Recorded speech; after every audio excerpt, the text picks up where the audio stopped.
Fondée en 1750, la bibliothèque Stanislas recèle 2000 manuscrits et 30 000 livres anciens, dont une collection exceptionnelle d'ouvrages datant du règne du roi polonais. Pendant longtemps, l'accès à de tels documents ne pouvait se faire que dans cette salle. Le travail de numérisation permet aujourd'hui de les consulter depuis n'importe quel ordinateur à travers la bibliothèque numérique franco-polonaise dont la présentation officielle vient d'avoir lieu.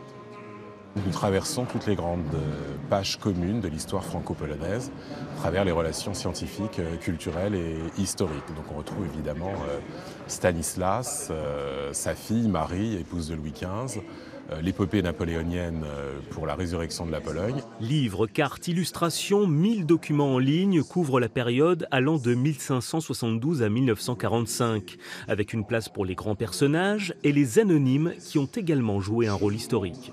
Notamment au XXe siècle, évidemment, on a eu plusieurs vagues d'immigration polonaise qui sont venues nourrir l'économie lorraine, qui sont venues enrichir le capital intellectuel, moral des Lorrains. Donc c'est une vieille histoire qui se mêle à celle de l'Europe. Ce portail numérique donne accès au fonds de 6 établissements patrimoniaux, parmi eux la Bibliothèque nationale de Pologne et la Bibliothèque nationale de France. La bibliothèque recèle des trésors qui rendent compte de l'histoire de notre pays, de notre tradition d'accueil. C'est le cas pour la Pologne. Et donc nous avons dans nos collections une histoire qui déborde très largement nos frontières.